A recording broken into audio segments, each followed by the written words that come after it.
शान्ताकारं भुजगशयनं पद्मनाभं सुरेशं विश्वाधारं गगनसदृशं मेघवर्णं शुभांगं लक्ष्मीकान्तं कमलनयनं योगिभिर्ध्यानगम्यं वन्दे विष्णुं भवभयहरं सर्वलोकैकनाथम्।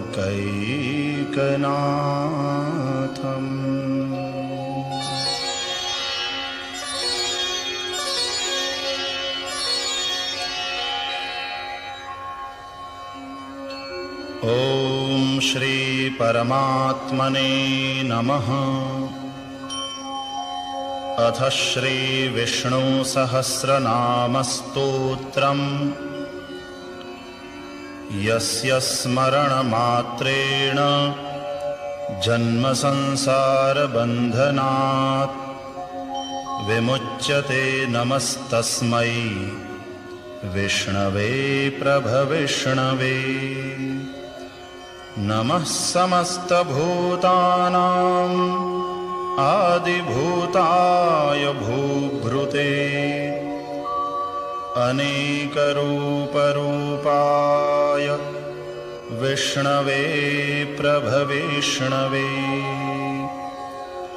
वैशम्पायन उवाच श्रुत्वा धर्मान् शेषेण पावनानि च सर्वशः युधिष्ठिरः शान्तनवं पुनरेवाभ्यभाषत। युधिष्ठिर उवाच किमेकं दैवतं लोके किं वाप्येकं परायणं स्तुवन्तः कं कमर्चन्तः प्राप्नुयुर्मानवाः शुभम्। को धर्मः सर्वधर्माणां भवतः परमो मतः किं जपन्मुच्यते जन्तुर्जन्म संसारबन्धनात्। भीष्म उवाच जगत्प्रभुं देवदेवम् अनन्तं पुरुषोत्तमं स्तुवन्नाम सहस्रेण पुरुषः सततोत्थितः। तमेव चार्चयन् नित्यं भक्त्या पुरुषमव्ययं ध्यायन् स्तुवन् नमस्यंश्च यजमानस्तमेव च। अनादिनिधनं विष्णुं सर्वलोकमहेश्वरं लोकाध्यक्षं स्तुवन्नित्यं सर्वदुःखातिगो भवेत्। ब्रह्मण्यं सर्वधर्मज्ञं लोकानां कीर्तिवर्धनं लोकनाथं महद्भूतं सर्वभूतभवोद्भवम्।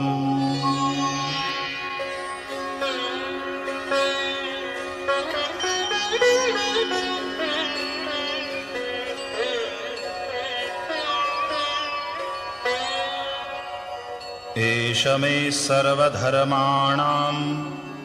धर्मोऽधिकतमो मतः यद्भक्त्या पुण्डरीकाक्षं स्तवैरर्चेन्नरः सदा। परमं यो महत्तेजः परमं यो महत्तपः परमं यो महद्ब्रह्म परमं यः परायणम् पवित्राणां पवित्रं यो मङ्गलानां च मङ्गलम् दैवतं देवतानां च भूतानां यो व्ययः पिता यतः सर्वाणि भूतानि भवन्त्यादियुगागमे यस्मिंश्च प्रलयं यान्ति पुनरेव युगक्षये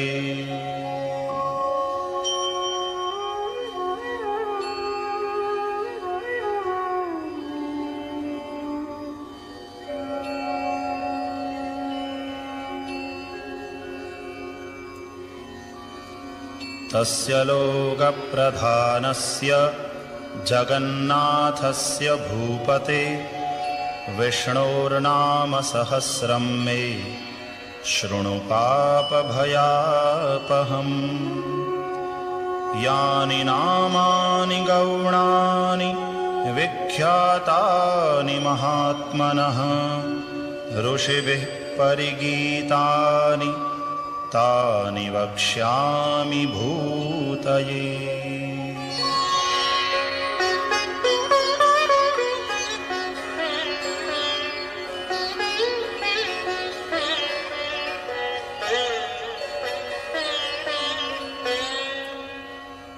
ॐ विश्वं विष्णुर्वषट्कारो भूतभव्यभवत्प्रभुः भूतकृद्भूतभृद्भावो भूतात्मा भूतभावनः भूतात्मा परमात्मा च मुक्तानां परमा गतिः अव्ययः पुरुषः साक्षी क्षेत्रज्ञोऽक्षर एव च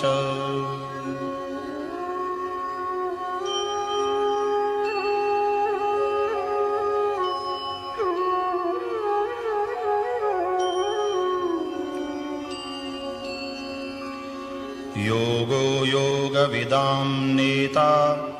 प्रधानपुरुषेश्वरः नारसिंहवपुः श्रीमान् केशवः पुरुषोत्तमः सर्वः शर्वः शिवः स्थाणुः भूतादिर्निधिरव्ययः सम्भवो भावनो भर्ता प्रभवः प्रभुरीश्वरः स्वयंभूः शम्भुरादित्यः पुष्कराक्षो महास्वनः अनादिनिधनो धाता विधाता धातुरुत्तमः अप्रमेयो ऋषिकेशः पद्मनामोऽमरप्रभुः विश्वकर्मा मनुस्त्वष्टा स्थविष्ठः स्थविरो ध्रुवः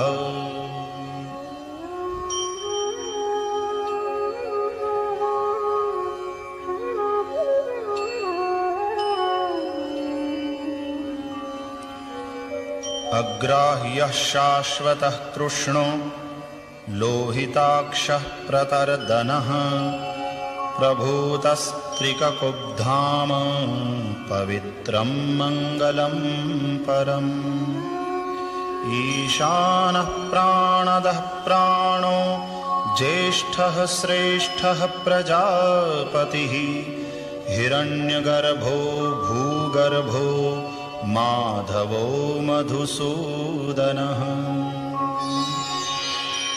ईश्वरो विक्रमी धन्वी मेधावी विक्रमः क्रमः अनुत्तमो दुराधर्षः कृतज्ञः कृतिरात्मवान् सुरेशः शरणं शर्मा विश्वरेताः प्रजाभवः अहः संवत्सरो व्यालः प्रत्ययः सर्वदर्शनः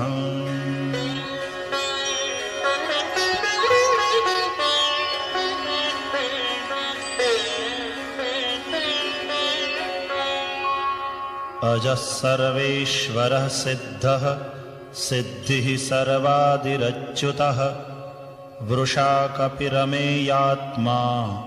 सर्वयोगविनिःसृतः वसुर्वसुमनाः सत्यः समात्मा संमितः समः अमोघः पुण्डरीकाक्षो वृषकर्मा वृषाकृतिः रुद्रो बहुशिरा बभ्रुर्विश्वयोनिः शुचिश्रवाः अमृतः शाश्वतस्थाणुः वरारोहो महातपाः सर्वगः सर्वविद्भानुर्विश्वक्सेनो जनार्दनः वेदो वेदविदव्यङ्गो वेदाङ्गो वेदवित् कविः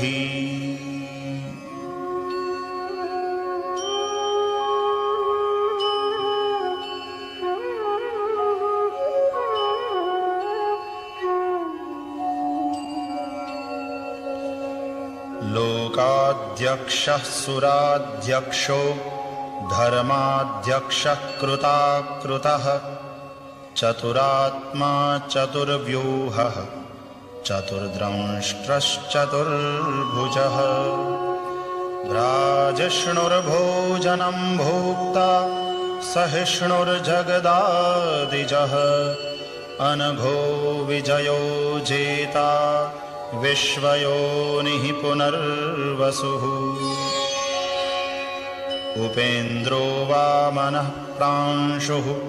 अमोघः शुचिरूर्जितः अतीन्द्रः संग्रहः सर्गो धृतात्मा नियमो यमः वेद्यो वैद्यः सदा योगी वीरः माधवो मधुः अतीन्द्रियो महामायो महोत्साहो महाबलः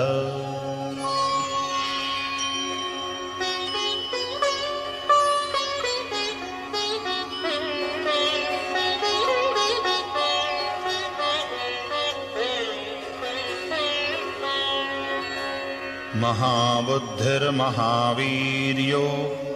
महाशक्तिर्महाद्युतिः अनिर्देश्य वपुः श्रीमान् अमेयात्मा महादृधृक् महेश्वासो महीभर्ता श्रीनिवासः सतां गतिः अनिरुद्धः सुरानन्दो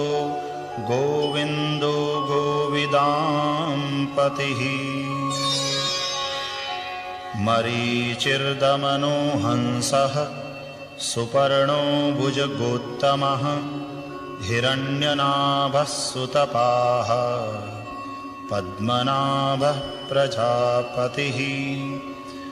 अमृत्युः सर्वदृक्सिंहः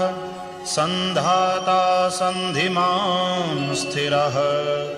अजो दुर्मर्षणः शास्ता विश्रुतात्मा सुरारिः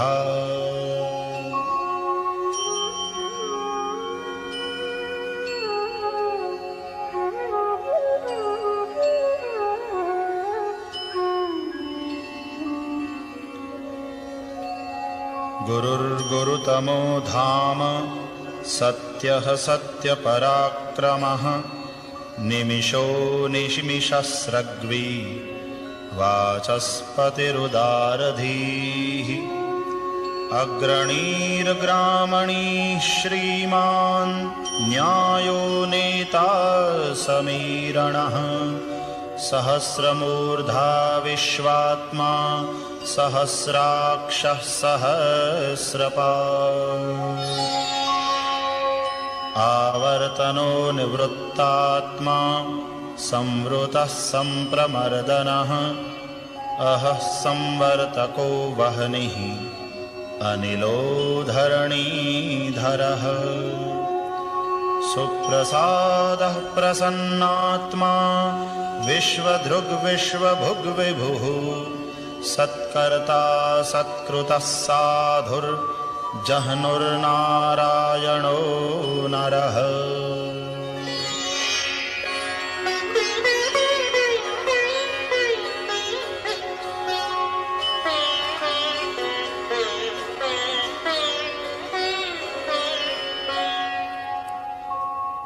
असंख्येयो प्रमेयात्मा विशिष्टः शिष्टकृच्छुचिः सिद्धार्थः सिद्धसंकल्पः सिद्धिदः सिद्धिसाधनः। वृषा हि वृषभो विष्णुर्वृषपर्वा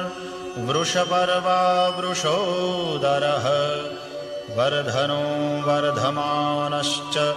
विविक्तश्रुतिस्सागरः। सुभुजो दुर्धरो वाग्मी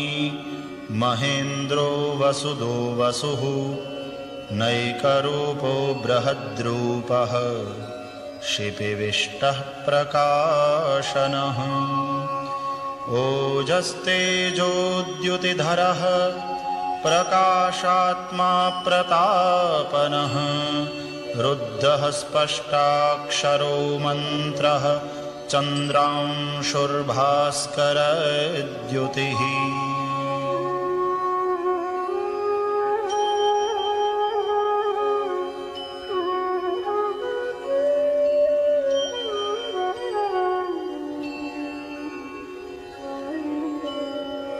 अमृतांशूद्भवो भानुः शशबिन्दुः सुरेश्वरः औषधं जगतः सेतुः सत्यधर्मपराक्रमः। भूतभव्यभवन्नाथः पवनः पावनो नलः कामः कामकृत्कान्तः कामः कामप्रदः प्रभुः। युगादिकृद्युगावर्तो नैकमायो महाशनः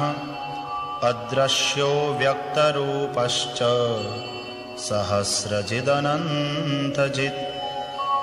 इष्टो विशिष्टः शिष्टेष्टः शिखण्डी नहुषो वृषः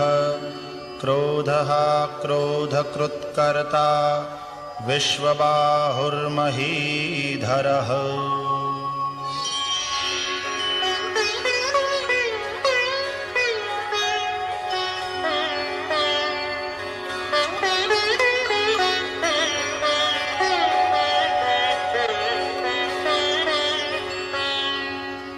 अच्युतः प्रथितः प्राणः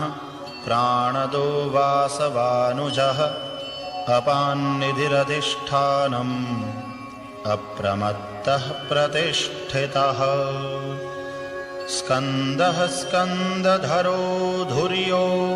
वरदो वायुवाहनः वासुदेवो बृहद्भानुः आदिदेवः पुरन्दरः। अशोकस्तारणस्तारः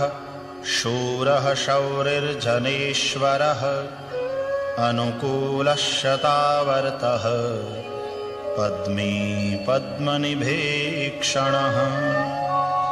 पद्मनाभोरविन्दाक्षः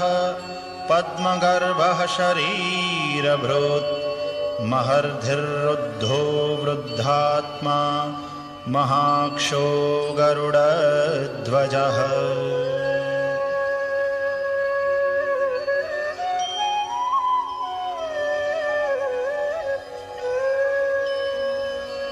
अतुलः शरभो भीमः समयज्ञो हविर्हरिः सर्वलक्षणलक्षण्यो लक्ष्मीवान् समितिञ्जयः। विक्षरो रोहितो मार्गो हेतुर्दामोदरः सहः महीधरो महाभागो वेगवानमिताशनः। उद्भवः क्षोभणो देवः श्रीगर्भः परमेश्वरः करणं कारणं कर्ता विकर्ता गहनो गुहः व्यवसायो व्यवस्थानः संस्थानस्थानदो ध्रुवः परर्धिः परमः स्पष्टः तुष्टः पुष्टः शुभेक्षणः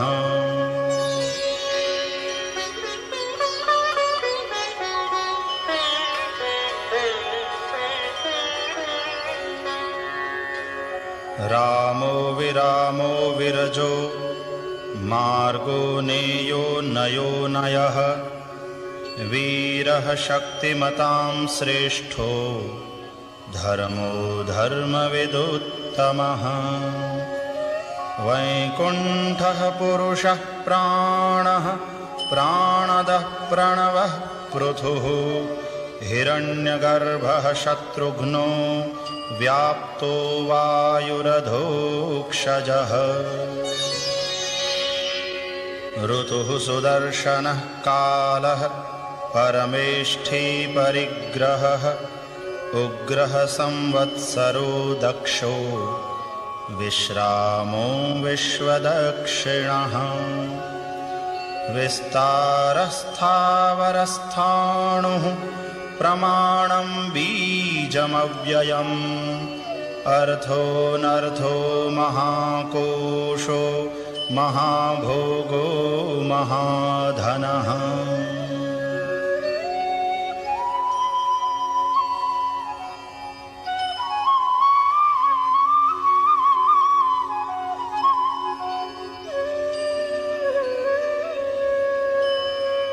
अनिर्विण्णः स्थविष्ठो भुर्धर्मयूपो महामखः नक्षत्रनेमिर्नक्षत्री क्षमः क्षामः समीहनः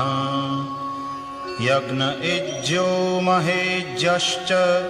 क्रतुः सत्रं सतां गतिः सर्वदर्शी विमुक्तात्मा सर्वज्ञो ज्ञानमुत्तमम् सुव्रतः सुमुखः सूक्ष्मः सुघोषः सुखदः सुहृत् मनोहरोजितक्रोधो वीरबाहुर्विदारणः स्वापनः स्ववशो व्यापी नैकात्मानैककर्मकृत् वत्सरो वत्सलो वत्सी रत्नगर्भो धनेश्वरः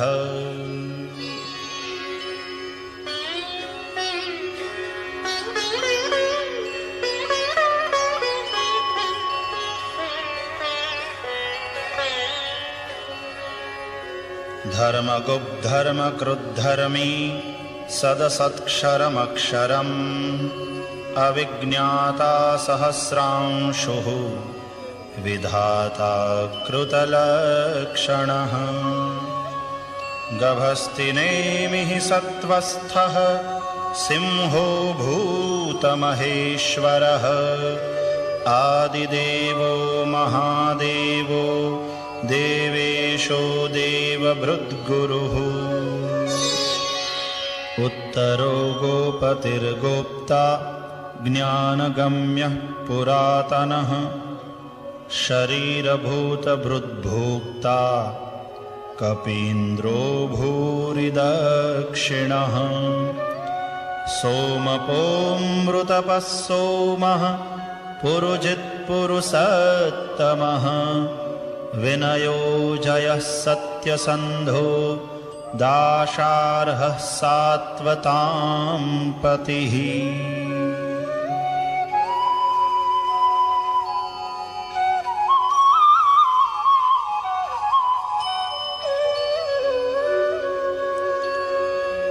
जीवो विनयिता साक्षी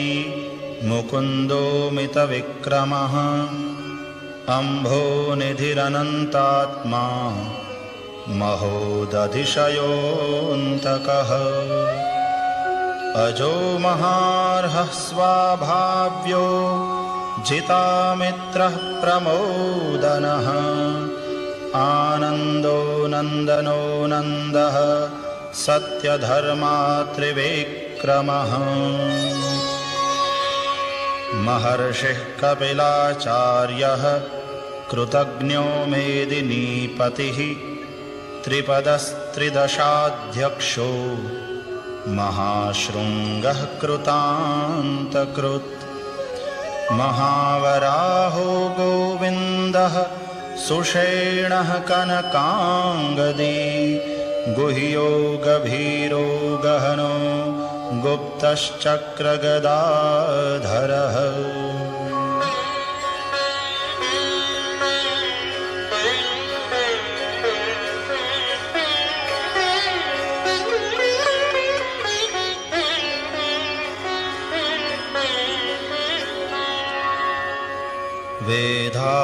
वेदास्वाङ्गोजितः कृष्णो दृढः सङ्कर्षणोच्युतः वरुणो वारुणो वृक्षः पुष्कराक्षो महामनाः भगवान् भगहानन्दी वनमाली हलायुधः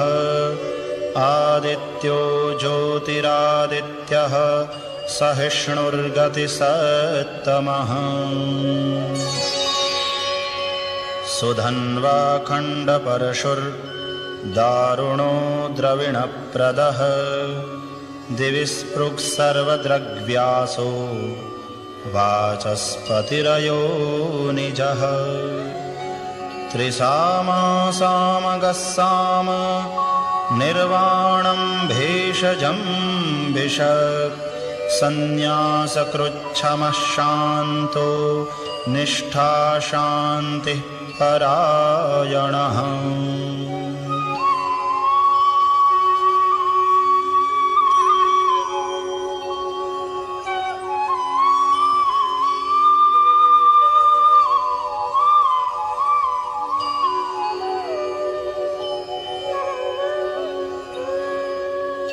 शुभांगः शान्तिदः स्रष्टा कुमुदः कुवलेशयः गोहितो गोपतिर्गोप्ता वृषभाक्षो वृषप्रियः अनिवर्ते निवृत्तात्मा संक्षेप्ताक्षेमकृच्छिवः श्रीवत्सवक्षाः श्रीवासः श्रीपतिः श्रीमताम्बरः श्रीदः श्रीशः श्रीनिवासः श्रीनिधिः श्रीविभावनः श्रीधरः श्रीकरः श्रेयः श्रीमान् लोकत्रयाश्रयः स्वक्षः स्वङ्गः शतानन्दो नन्दिर्ज्योतिर्गणेश्वरः विजितात्मा विधेयात्मा सत्कीर्तिश्छिन्न संशयः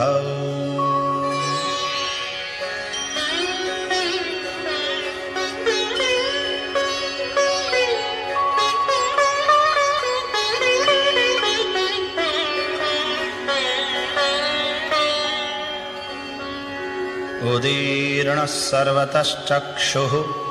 अनीशः शाश्वतस्थिरः भूषयो भूषणो भूतिः विशोकः शोकनाशनः अर्चिष्मान्नर्चितः कुम्भो विशुद्धात्मा विशोधनः अनिरुद्धो प्रतिरथः प्रद्युम्नो मितविक्रमः कालनेमिनिहावीरः शौरिः शूरजनेश्वरः त्रिलोकात्मा त्रिलोकेशः केशवः केशिहा हरिः कामदेवः कामपालः कामीकान्तः कृतागमः अनिर्देश्य वपुर्विष्णुर्वीरोऽनन्तो धनञ्जयः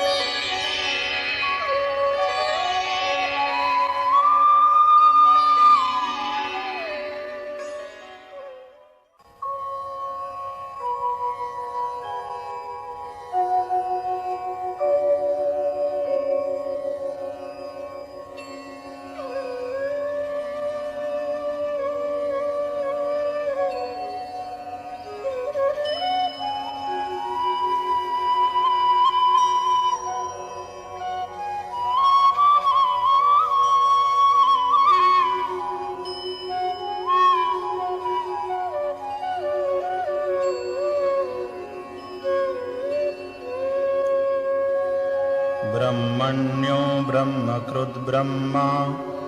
ब्रह्म ब्रह्मविवर्धनः ब्रह्मविद्ब्राह्मणो ब्रह्मी ब्रह्मज्ञो ब्राह्मणप्रियः महाक्रमो महाकर्मा महातेजामहोरगः महाक्रतुर्महायज्वा महायज्ञो महाहविः स्तव्यस्तवप्रियस्तोत्रम् स्तुतिस्तोतारणप्रियः पूर्णः पूरयिता पुण्यः पुण्यकीर्तिरनामयः मनोजवस्तीर्थकरो वसुरेता वसुप्रदः वसुप्रदो वासुदेवो वसुर्वसुमना हविः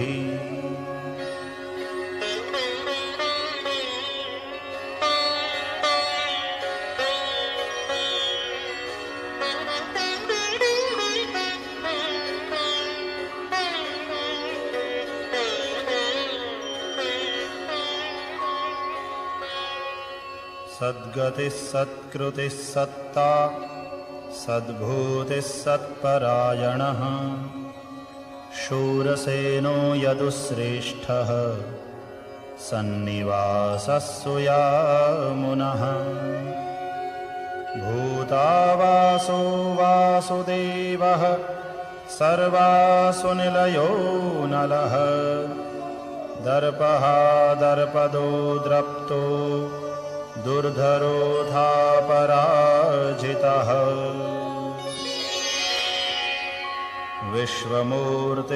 विश्वमूर्तिर्महामूर्तिः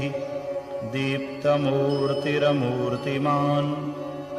अनेकमूर्तिरव्यक्तः शतमूर्तिः शताननः एकोनैकः सवः कः किम् यत्तत्पदमनुत्तमम् लोकबन्धुर्लोकनाथो माधवो भक्तवत्सलः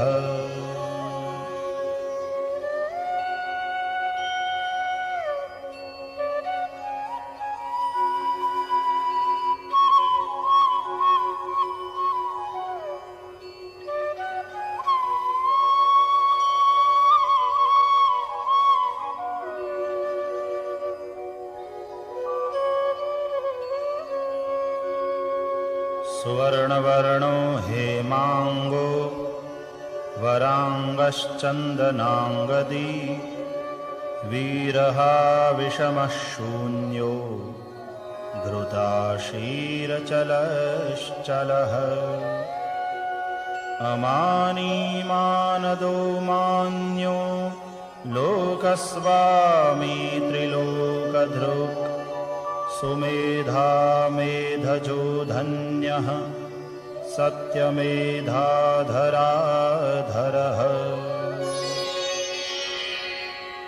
तेजो वृषोद्युतिधरः सर्वशस्त्रभृतांवरः प्रग्रहो निग्रहो व्यग्रो नैकशृङ्गो गदाग्रजः चतुर्मूर्तिश्चतुर्बाहुः चतुर्व्यूहश्चतुर्गतिः चतुरात्मा चतुर्भावः चतुर्वेदविदेकपात्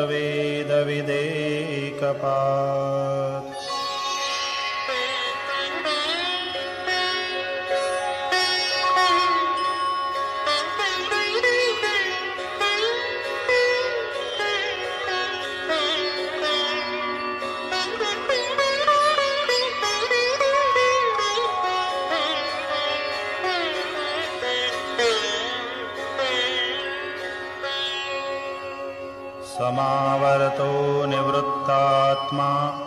दुर्जयो दुरतिक्रमः दुर्लभो दुर्गमो दुर्गो दुरावासो दुरारिहा शुभांगो लोकसारंगः सुतन्तुस्तन्तुवर्धनः इन्द्रकर्मा महाकर्मा कृतकर्मा कृतागमः उद्भवः सुन्दरः सुन्दो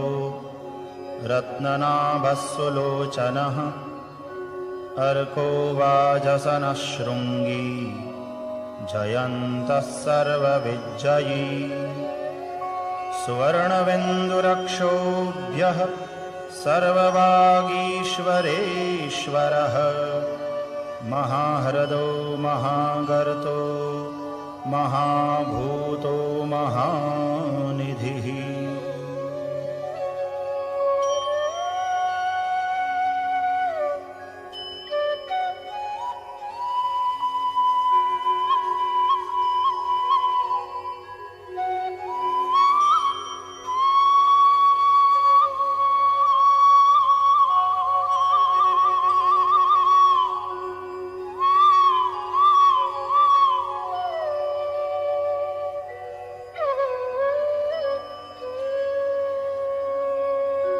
कुमुदः कुन्दरः कुन्दः पर्जन्यः पावनो निलः अमृतांशोऽमृतवपुः सर्वज्ञः सर्वतोमुखः सुलभः सुव्रतः सिद्धः शत्रुजिच्छत्रुतापनः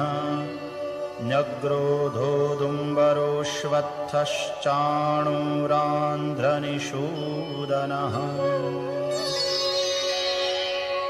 सहस्रार्चिः सप्तजिह्वः सप्तैधाः सप्तवाहनः अमूर्तिरनघोचिन्त्यो भयकृद्भयनाशनः अणुर्बृहत्कृशः स्थूलो गुणभृन्निर्गुणो महान् अद्रुतस्वद्रुतस्वास्यः प्राग्वंशो वंशवर्धनः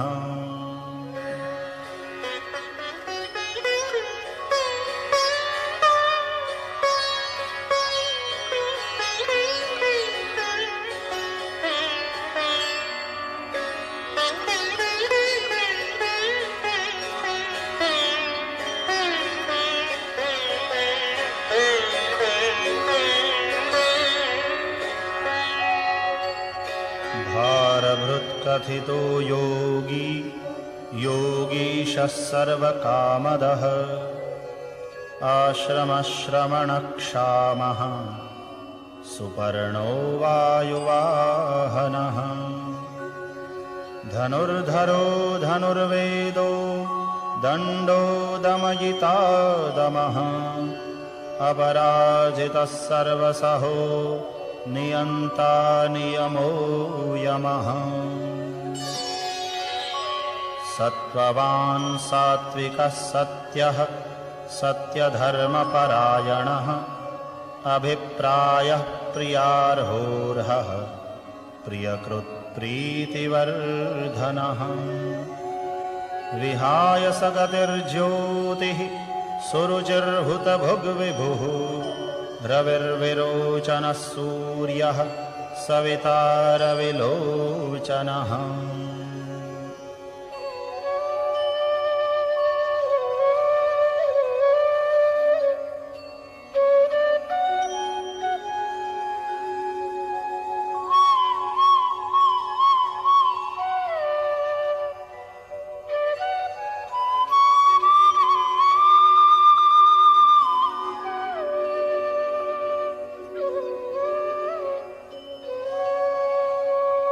अनन्तो हुतभुग्भोक्ता सुखदो नैकजोऽग्रजः अनिर्विण्णः सदामर्षि लोकाधिष्ठानमद्भुतः सनातनतमः कपिलः कपिरव्ययः स्वस्तिदः स्वस्तिकृत् स्वस्ति स्वस्ति भुक् स्वस्ति दक्षिणः अरौद्रः कुण्डलीचक्री विक्रम्योर्जितशासनः शब्दातिगः शब्दसहः शिशिरः शर्वरीकरः अक्रूरः पेशलो दक्षो दक्षिणः क्षमिणाम्बरः विद्वत्तमो वीतभयः पुण्यश्रवणकीर्तनः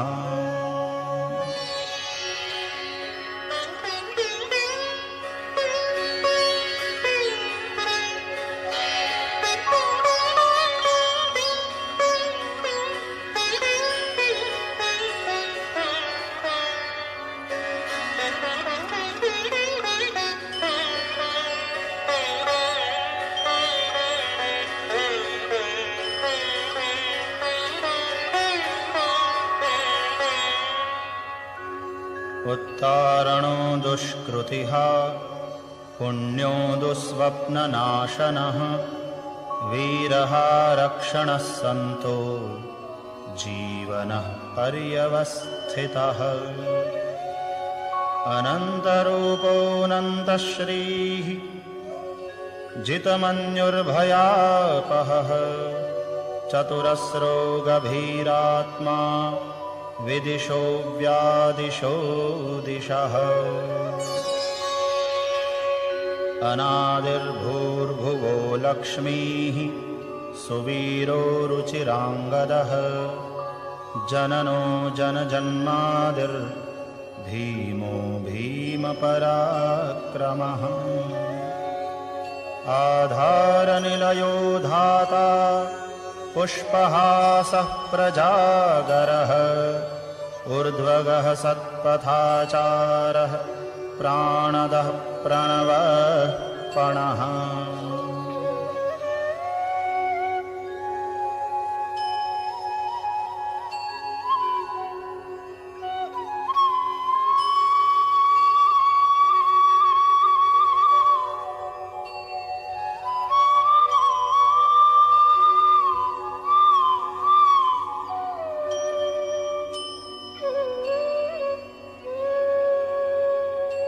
प्रमाणं प्राणनिलयः प्राणभृत्प्राणजीवनः तत्त्वं तत्त्वविदेकात्मा जन्ममृत्युजरातिगः भूर्भुवस्वस्तरुस्तारः सविता प्रपितामहः यज्ञो यज्ञपतिर्यज्वा यज्ञाङ्गो यज्ञवाहनः यज्ञभृद्यज्ञकृद्यज्ञी यज्ञभुग्यज्ञसाधनः यज्ञान्तकृद्यज्ञगुह्यम् अन्नमन्नादयेव च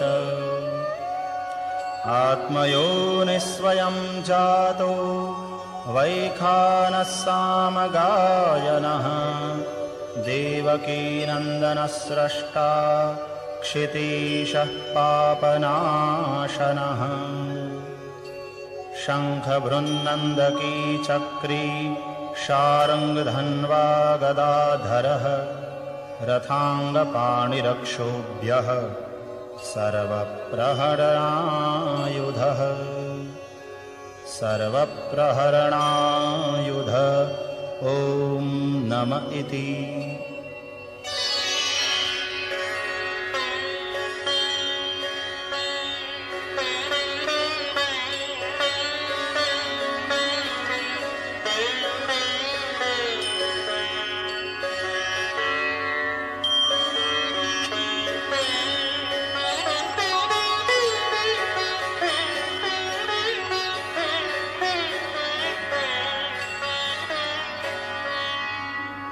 इतीदं कीर्तनीयस्य केशवस्य महात्मनः नाम्नां सहस्रं दिव्यानाम् अशेषेण प्रकीर्तितम् य इदं शृणुयान्नित्यं यश्चापि परिकीर्तयेत् नाशुभं प्राप्नुयात् किञ्चित् सोमुत्रेह च मानवः वेदान्तगो ब्राह्मणः स्यात् क्षत्रियो विजयी भवेत् वैश्यो धनसमृद्धः स्यात् शूद्रः सुखमवाप्नुयात् धर्मार्थी प्राप्नुयात् धर्मम् अर्थार्थी चार्थमाप्नुयात् कामानवाप्नुयात् कामी प्रजार्थी प्राप्नुयात् प्रजाम्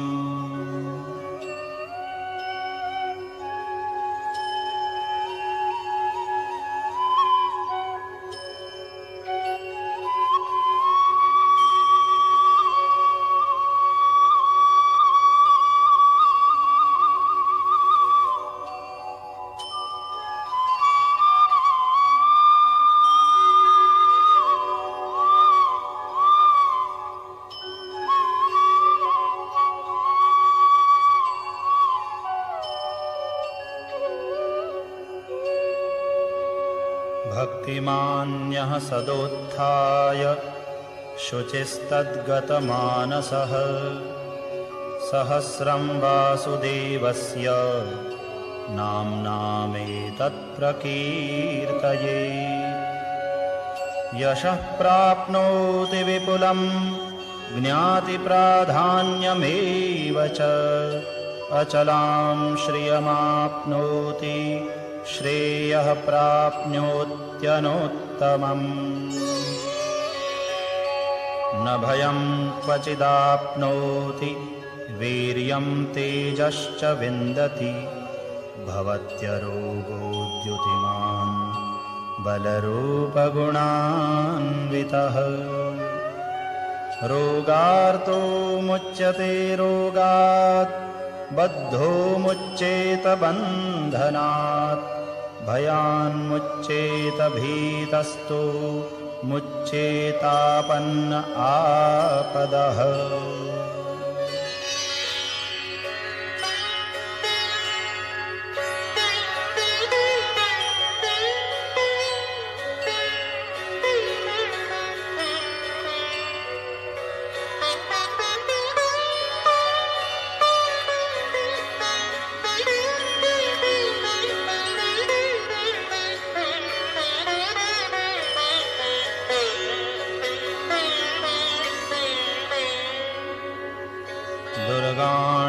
दुर्गाण्यतितरत्याशु पुरुषः पुरुषोत्तमं स्तुवन्नाम सहस्रेण नित्यं भक्तिसमन्वितः वासुदेवाश्रयो मर्त्यो वासुदेवपरायणः सर्वपापविशुद्धात्मा याति ब्रह्म सनातनम् न वासुदेवभक्तानाम् अशुभं विद्यते क्वचित् जन्ममृत्युजराव्याधि भयं नैवोपजायते इमं स्तवमधीयानः श्रद्धाभक्तिसमन्वितः युज्येतात्मसुखक्षान्ति श्रीधृतिस्मृतिकीर्तिभिः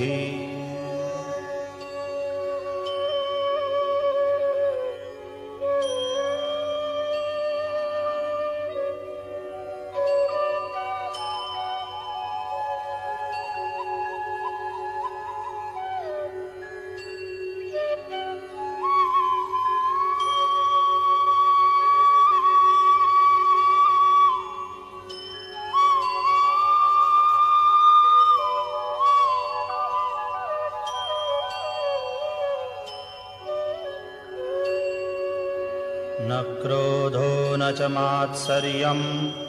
न लोभो नाशुभा मतिः भवन्ति कृतपुण्यानां भक्तानां पुरुषोत्तमे द्यौः स चन्द्रार्कनक्षत्रा खं दिशो भुर्महो दधिः वासुदेवस्य वीर्येण विद्धृतानि महात्मनः ससुरासुरगन्धर्वं सयक्षोरगराक्षसं जगद्वशे वर्ततेदं कृष्णस्य सचराचरम् इन्द्रियाणि मनोबुद्धिः सत्त्वं तेजो बलं धृतिः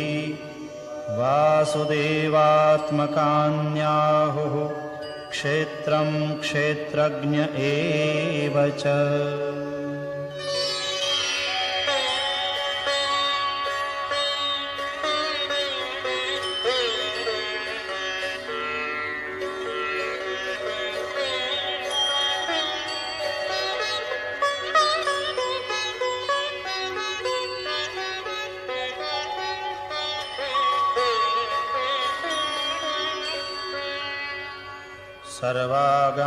सर्वागमानामाचारः प्रथमं परिकल्पते आचारप्रभवो धर्मो धर्मस्य प्रभुरच्युतः ऋषयः पितरो देवा महाभूतानि धातवः जङ्गमा जङ्गमं चेदं जगन्नारायणोद्भवम् योगो ज्ञानं तथा सांख्यं विद्याः शिल्पादिकर्म च वेदाः शास्त्राणि विज्ञानम् एतत्सर्वं जनार्दनात्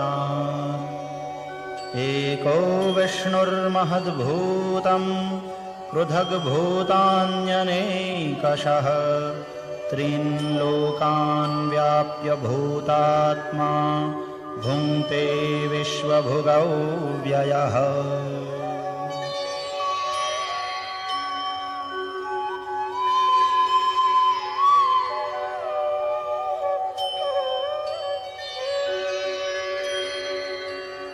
इमं स्तवं भगवतो विष्णोर्व्यासेन कीर्तितम् पठेद्य इच्छेत् पुरुषः श्रेयः प्राप्तुं सुखानि च विश्वेश्वरमजं देवं जगतः प्रभवाप्ययं भजन्ति ये पुष्कराक्षं न ते यान्ति पराभवम्